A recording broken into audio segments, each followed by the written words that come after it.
La villa romaine de Jemelle fut découverte et fouillée en 1894 par la Société archéologique de Namur au lieu-dit Neufchâteau à Malagne.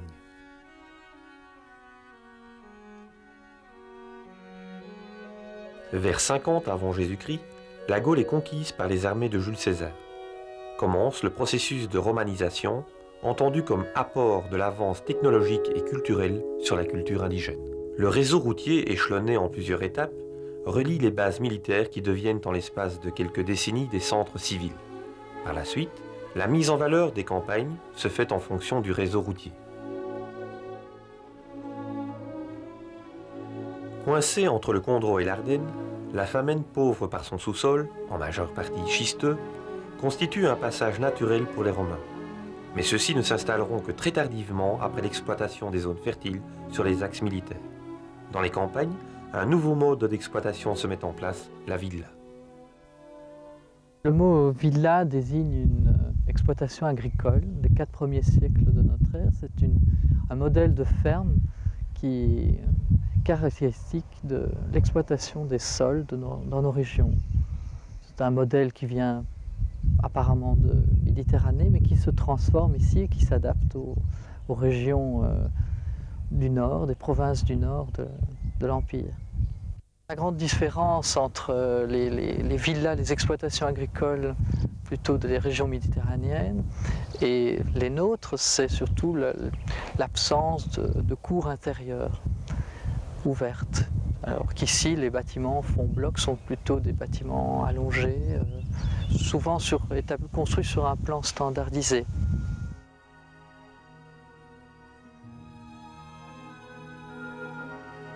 On n'a pas eu trop de mal à le découvrir il y a 100 ans, puisque les fouilles ici ont été effectuées par la Société archéologique de Namur en 1894. Ils n'ont pas eu de mal parce que le bâtiment, pour rappel, c'est un bâtiment principal fait 95 mètres de long sur 20 de large. Il devait encore y avoir, il y a 100 ans, les murs qui sortaient de terre, avec des débris, une quantité importante de débris qui jonchaient la surface du sol. À ça s'ajoutent les annexes sur une superficie d'environ 2 hectares, là aussi avec plusieurs bâtiments, plusieurs débris à la surface du sol. Et d'ailleurs, le lieu-dit ici était assez caractéristique, c'était le Neufchâteau, le nouveau château, par opposition au vieux château qui est de l'autre côté de la Lomme et qui là désigne une fortification dont on ne connaît pas encore bien la date. Mais enfin voilà, les circonstances de découverte, il ne s'agissait pas vraiment de découverte, mais disons d'une étude proprement dite. Il se contente à l'époque finalement d'une image globale de l'époque romaine qui couvre 400 ans. C'est cette image un peu pittoresque de reconstitution de la vie quotidienne à laquelle il s'arrête.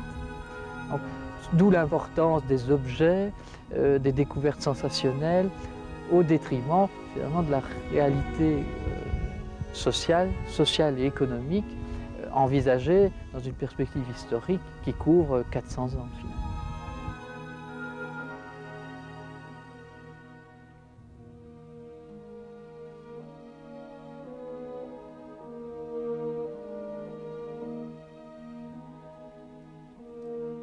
Pourquoi on reprend aussi des fouilles sur un site qui apparemment est bien connu, puisqu'on y a fait des recherches assez complètes pour l'époque, il y a une centaine d'années. À vrai dire, on s'aperçoit que l'image que l'on a aujourd'hui avec le recul n'est pas suffisamment complète. Elle est trop sommaire sur bien des points.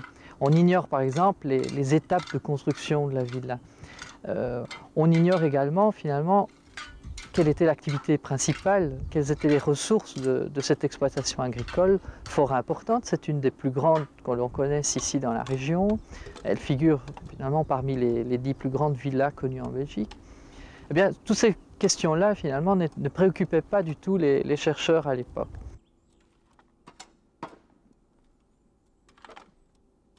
La compréhension de toutes ces étapes permet en fait de projeter la villa dans son contexte socio-économique. C'est surtout ça qui compte et c'est la raison pour laquelle finalement l'étude des objets en tant que tel n'a aucun intérêt. L'aspect finalement anecdotique en soi n'apporte rien.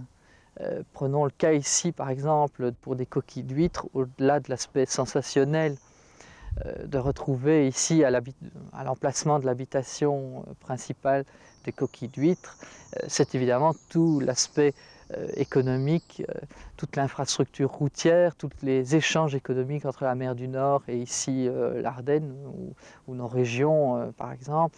C'est tout cela qui est intéressant et qu'on essaye de comprendre.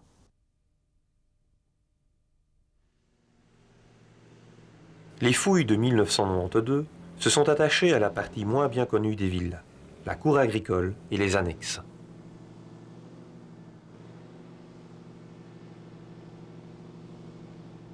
L'examen systématique par tranchée d'1 mètre de large entre la route actuelle et les annexes connues au nord de la villa s'est avéré négatif.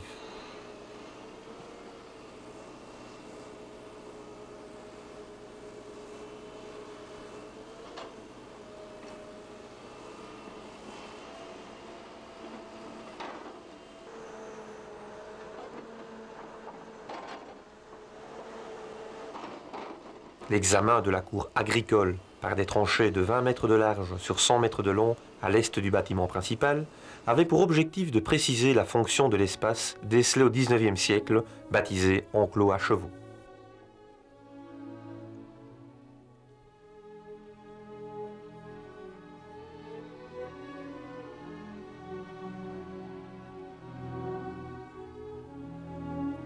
Il s'avère que l'enclos n'est pas fermé, puisque le mur ne court que sur 3 côtés.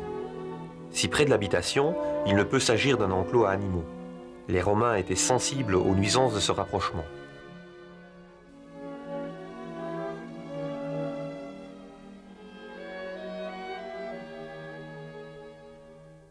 L'espace clôturé est vide, hormis du côté de l'habitation où l'on a fouillé un four circulaire. La fonction de ce four reste obscure. Certains fragments de la coupole présentaient des traces de vitrification qui permet d'avancer que la température de cuisson atteignait les 900 degrés centigrades, ce qui exclut un four à pain ainsi qu'un four de potier en l'absence du moindre tesson. Une fonction métallurgique n'est pas à rejeter.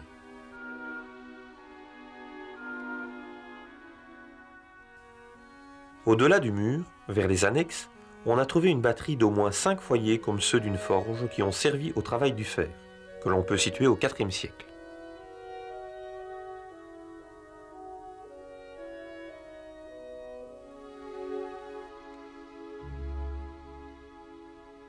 À côté de cette aire de travail se situe la construction déjà reconnue en 1894 comme écurie. Ce bâtiment est rectangulaire, avec un foyer au centre composé de dalles en grès du Condro et de tuiles plates. La fouille à l'extérieur de l'annexe a permis la découverte d'un appentis établi sans fondation avec des blocs récupérés.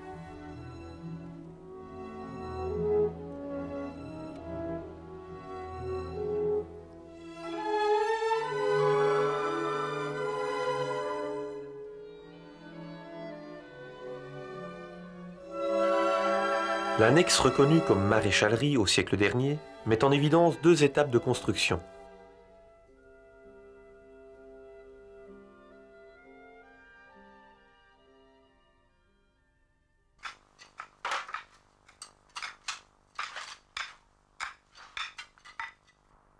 Dans une première phase, le bâtiment se divise en 3 salles.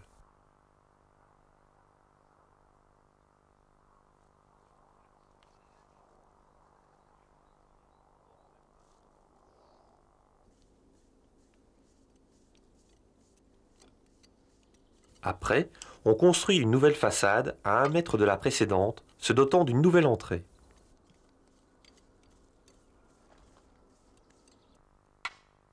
Il s'agit d'une forge. La quantité de scories retrouvées ne laisse planer aucun doute.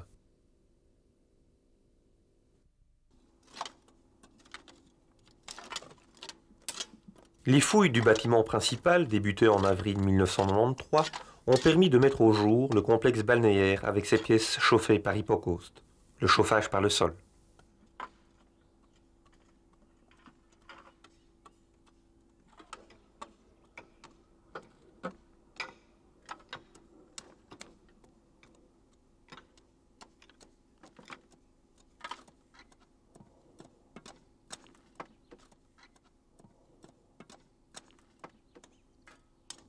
À cause de La disparition de la forme de la villa comme habitat rural à l'époque romaine dans nos régions sont très diverses et c'est un des objectifs de la fouille, d'arriver à mieux comprendre ce processus de fin de ces exploitations agricoles qui s'implantent chez nous à un moment donné, évoluent et disparaissent souvent brutalement, mais parfois aussi abandonnés.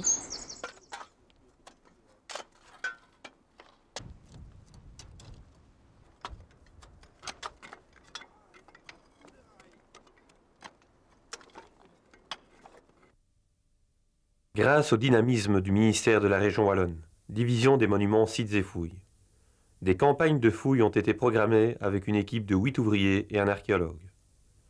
Ces campagnes se poursuivront par la fouille du corps de logis et ses bains, pour se conclure par la zone boisée, où se trouvent encore quelques annexes.